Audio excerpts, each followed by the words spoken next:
Hey, what's going on YouTube? It's Tech Tactics here, and today we're going to be doing a what is GPU overclocking and how much does it actually increase your performance? Because a lot of people online might see all these different things about overclocking your GPU and you get so much more performance and it increases your frames by 30 frames per second and all this stuff, but does it actually, how much does it actually increase your performance? Well, we're going to find out in this video by using 3D Mark. So we're going to do a quick overclock. I'm going to explain what overclocking is, and then we're going to do some benchmarks on 3D Mark. So let's go ahead and jump right on into the video.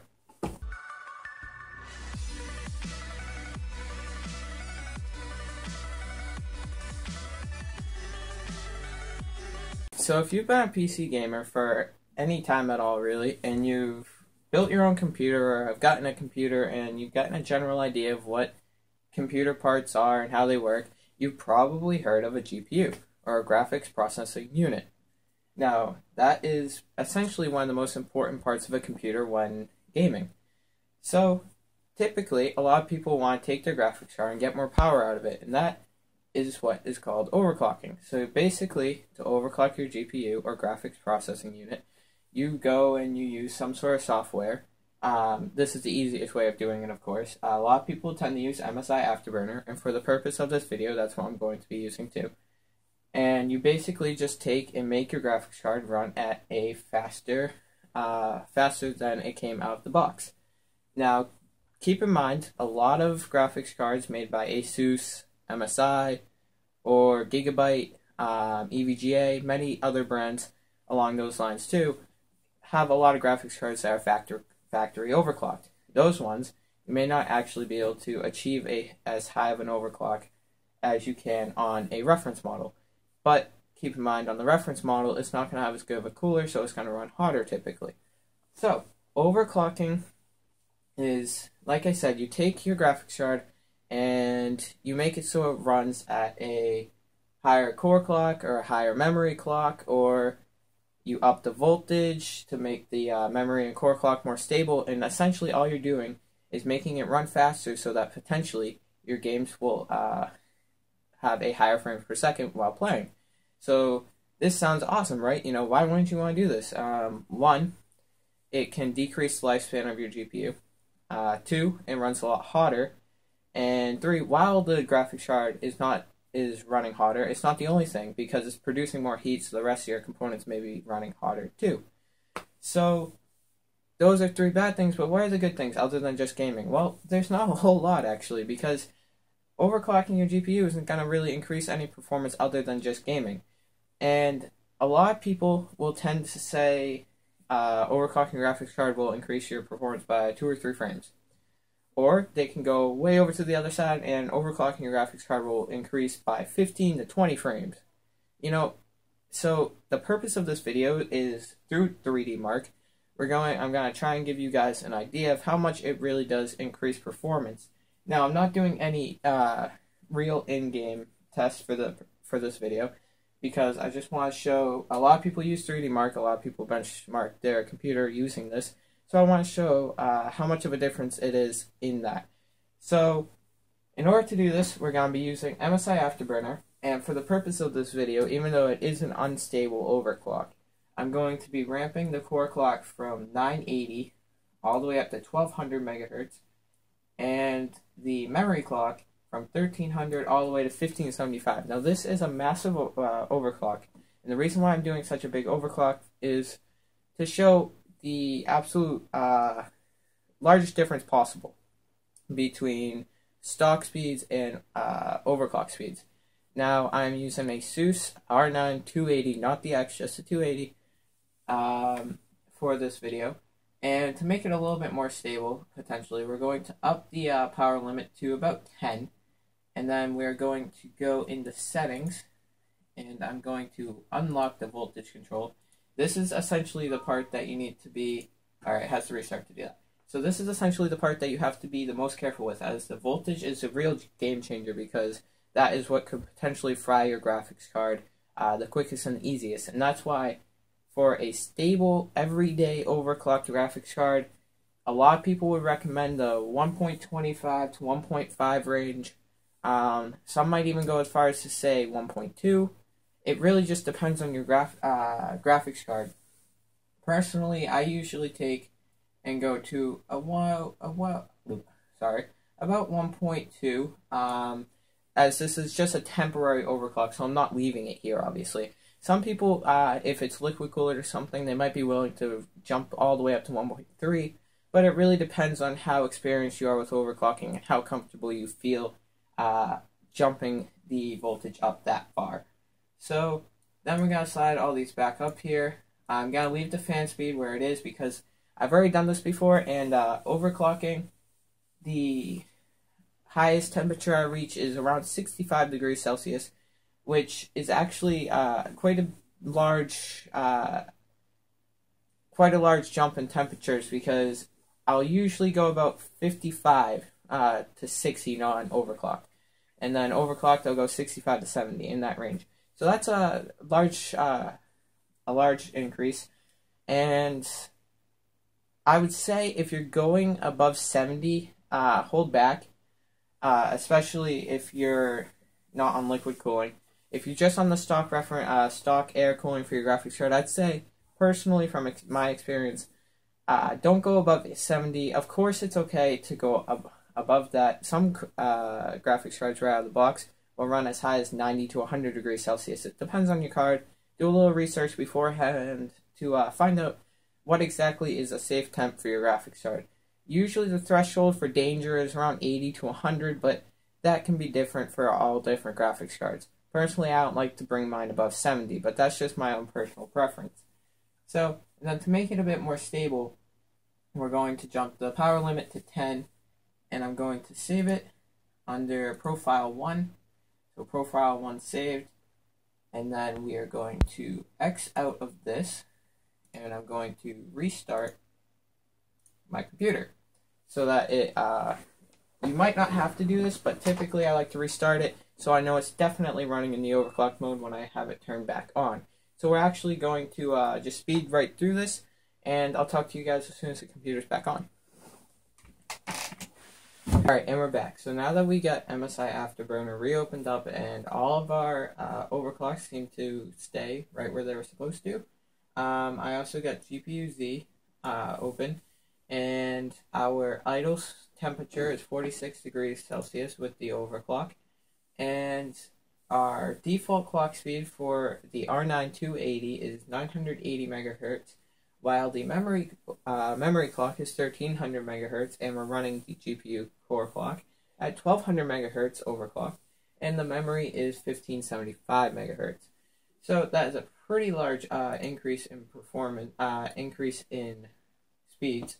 And like I said, this is a large overclock, and the settings I have it at right now are actually fairly unstable, as I don't have high temperatures, but I do encounter screen flickering and issues like that. So we're only going to run one quick benchmark on this, well, 2 or 3 to make sure it's within the same margin, to make sure that's a good benchmark. And so we are going to close this. We're going to go over here, open up 3D Mark, and we're going to run Firestrike.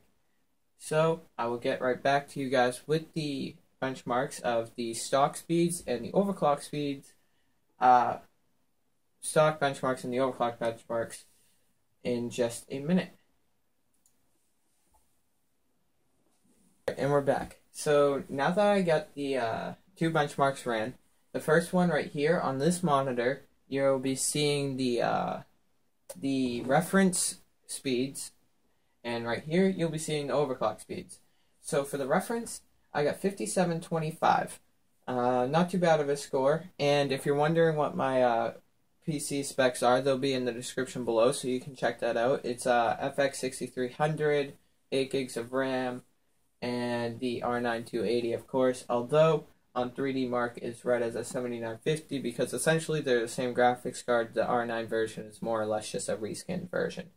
So 5725 on the stock, and for the overclock we got 6346, so that is actually a fairly large difference. According to this, the stock is 57% better than all results, and when it's overclocked it goes all the way up to 69% better than all results. So this got me thinking, even though this is a fairly large increase on 3D Mark, even though I said I wasn't going to be running any in-game benchmarks for the purpose of this video, I figured I might throw in one or two. And so after looking at this and seeing it was a fairly large difference, I would like to go try and do a couple quick in-game benchmarks. So in just a second, you'll be able to see those. So I'll see you guys back here in a second. You can check out those new benchmarks. Hey, what's going on, YouTube? I'm back, and I have the other benchmarks that I ran. I will have some pictures provided for some of the benchmarks, not all of them. Now, the first benchmark I ran was Sniper Elite V3, and for the overclocked version, I got an average frame rate of 115 frames, which is just crazy, as that game is very demanding. And all of these benchmarks were ran at Ultra with about 4x MSAA. Aside from Just Cause 2, I ran that at 8x and 16x. So Sniper Elite V3 for the overclocked was 115, and the highest frame rate it reached was 238. And for Sniper Elite V3 for the non-overclocked, it was 96 as the average, and the highest it reached was 290. I'm not sure why the highest was so much higher for the non-overclocked, but I will say overall I noticed lower frames on the non-overclocked, and this game was probably the most drastic increase / decrease in performance between the non-overclocked and the overclocked versions of this card. So moving on to Just Cause 2, I got 66 as an average frame rate for the Concrete Jungle benchmark, which is actually, in my opinion, from my experiences, the most demanding one. I got 66 frames per second for that at 8x anti-aliasing and 16x for the other option that I can't remember what it's called. I'm sorry for that. Nonetheless, those are very high and much higher than you would need. So, and for the non-overclocked, I got 64. So right there, that's only a 2 frames per second difference. It's actually within the margin of error, in my opinion. So I would say we didn't really gain or lose much between the overclocking and non-overclocking versions on this benchmark. And then another one that we didn't notice much of a difference, I did Grid 2, and for the max frame per second, I got 51. This is for the overclocked version, by the way. I got 51 for the minimum, I got 36, and for the average, I got 42. So that's decent frame rates. That's also on Ultra, and for the maximum on the non-overclocked, I got 51 again. For the minimum, I got 34, and for the average, I got 41. So the averages were very much the same. The only place that we noticed the difference was the minimum, and that was only yet again by 2 frames per second, so well within the margin of error. Now, for fun, I went ahead and threw in the Next Car Game Tech demo. This wasn't an actual benchmark that I ran. Well, I did a benchmark of my own. It wasn't an in-game benchmark. So I noticed my maximum frame rate being 115, and my minimum as 100 for the non-overclocked version. Now, it was pretty much stuck at 115 actually, and the average was right around 107 in there. So, but it was at 115 more than it was at 100. And then for the overclocked version, I actually got 135 as the max and 125 as the minimum. So actually for 2 of the games here, Sniper Elite V3 and Next Car Game, we actually gained a huge performance increase. And for the other 2, being Grid 2 and Just Cause 2, we didn't notice much of anything actually. So I would say overall, is it worth it to overclock your graphics card? Yes, as long as you're keeping it a safe overclock. You're making sure that it is completely stable and you're not getting any dangerous temps. So with that said, on the overclock I just did, I actually reached up to almost all the way up to 80 degrees Celsius on my graphics card, which is a huge increase in my average temperature on the non-overclocked version. So what exactly is overclocking? It's like what I said in the video. Basically, it's just taking that extra performance that's there already and using it. So it's just speeding up your graphics card, And how much is it speeding it up? Well, our benchmark showed not all that much on average. Some games did notice a bit more of a increase than others, but overall it isn't a huge increase in performance. So I'd say the only real person that overclocking your graphics card would be for is anyone looking to get the highest benchmark as possible, or looking for those couple extra frames per second. But overall, is it something you should definitely immediately do if you want to? And it's definitely, I mean, it's not terribly hard to overclock your graphics card, but it's not a necessity, as it doesn't increase your performance all that much. So with that said, I hope you guys learned something from this video, and I hope it made you guys decide whether or not you will actually want to overclock or not in the future. And if you did enjoy this video, please be sure to leave a like, and if you didn't, leave a dislike, I suppose, but definitely leave in the comment section why you liked it or why you didn't like it, and what were your experiences when overclocking your graphics card. How much of an increase in performance did you get? I've talked to a few friends before, and they've only gotten 3 or 4 frames per second, and I've seen people get all the way up to about 10. So it really just depends. So what were your stories with overclocking? And yeah, thanks so much for watching. Definitely don't forget to subscribe to the channel for more awesome videos just like this one, and I'll see you guys very soon. Peace.